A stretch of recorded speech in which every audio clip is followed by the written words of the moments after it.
I'm Bart Wiley. I'm the Chief Operating Officer for the Seattle Sounders. We're a Major League Soccer team in the United States.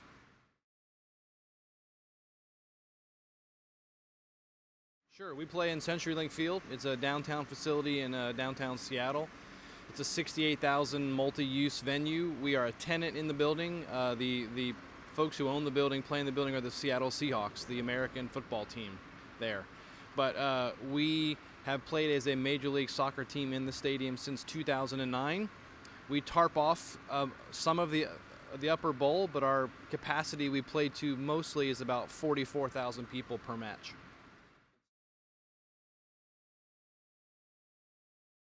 Yeah, I mean, you trace that back to the nostalgia of the Sounders as a brand. The Sounders have been around in Seattle since 1974 in the North American Soccer League with the Cosmos and Pele, and there's a lot of history, nostalgia around the Sounders in the city in which I live.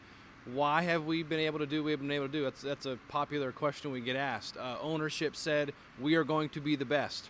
Some of that history, some of that nostalgia.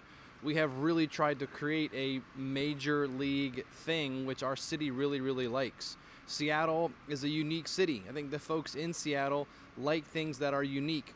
Soccer in North America is still pretty unique and still young and still growing. And the atmosphere in the stadium, CenturyLink Field where we play, is fantastic. A lot of friends of mine who don't necessarily appreciate soccer, my challenge to them is come to the match. It's 90 minutes. And you can be door to door in 2 hours, but what happens in the stadium is electric and different than anything you're ever going to see anywhere else.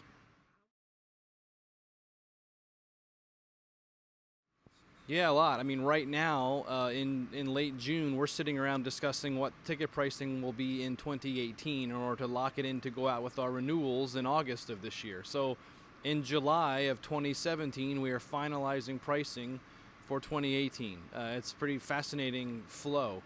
But it's very important. I mean, price sensitivity. People want to come, they want to be entertained, they want to engage in the sport, but they give up their discretionary income to do so. So it is a constant discussion internally about the wisdom of a price raise or keep things flat or maybe decrease, or maybe some combination of all three of those things.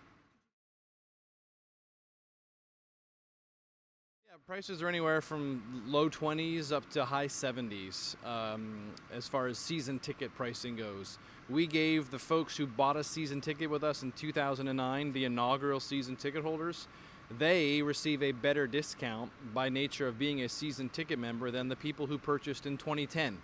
So we have inaugural pricing and non-inaugural season ticket pricing.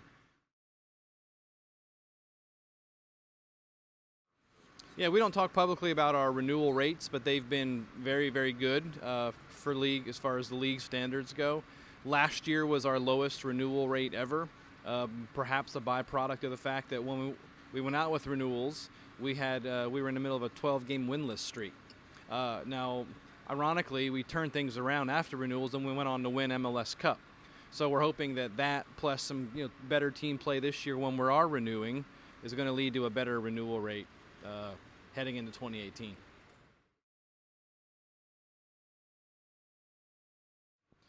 Yeah, the Sounders fans they are young, they are educated, they are wealthy by U.S. standards.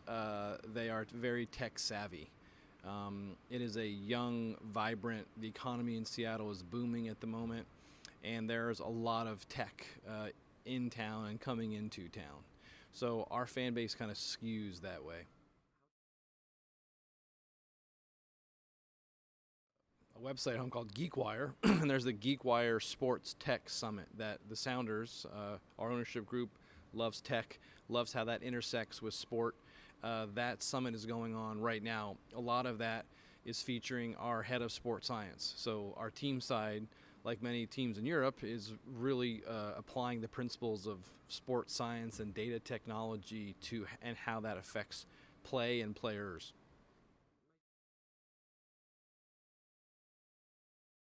Yeah, it really comes down to two things for us. One, what's best for our fans, and two, what's best for the economics of our organization. We have strove from day one to take care of and to engage our fans, and that from ownership. And I think one of the reasons why we've been very successful is ownership said, we will be the best, and we're going to listen to and take care of our fans.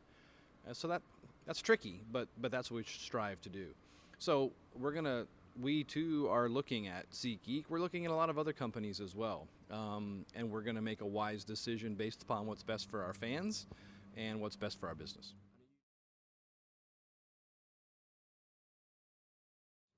It is early days, and yes, we have spoken to. I mean, any ticketing company we're talking to, we are speaking to the teams that employ that technology just to learn what they think is really, really good about and why they have chosen to work with that partner.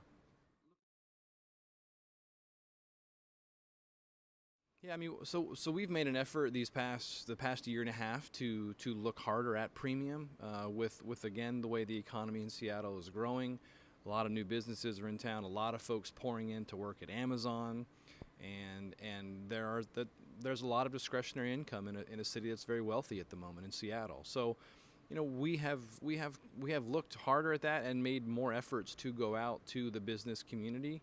We play in a big stadium with 130 suites and a lot of different spaces within the stadium that we can kind of create some type of premium inventory. And it's just not a matter now of picking and choosing those areas and being wise on how many we introduce and at what price point, and to make sure there's an appetite for it before we'd introduce it. Yeah, I mean, I think there's evidence of both. Yes, our facility lends us flexibility in seating capacity. We're going to average hopefully 44,000 fans this year. We played the Portland Timbers, our big rival, a couple years ago and had 65,000 people there. We played Real Madrid in the stadium several years ago and had 68,000 people there. So those things are nice.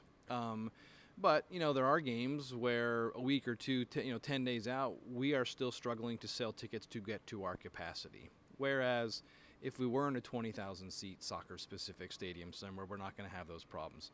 Look, at the end of the day, we need to run a responsible and sustainable business, and the more seats we have to sell, the more revenue we can generate, the more revenue we can give back to the team side to make the team more entertaining and hopefully help with our renewal rate. So we're very pleased to play in a large stadium. There are teams in our league who have built bigger soccer-specific stadiums than maybe those that have been built in the past. So you're seeing a few more of the 25, 30,000 seat stadiums. There's a new team in Atlanta this year who's going to eventually move into the stadium that the Falcons play American football in. That's going to be a massive space. I'm kind of curious to see what they're going to do with that space. But there are teams in our league like Portland who do an amazing job in the 22,000 seat stadium that has a really long waiting list. We have no waiting list, but we have a lot of capacity. So one of the reasons why I'm still with the Sounders is we've had some success, but there's still a lot of stuff to do.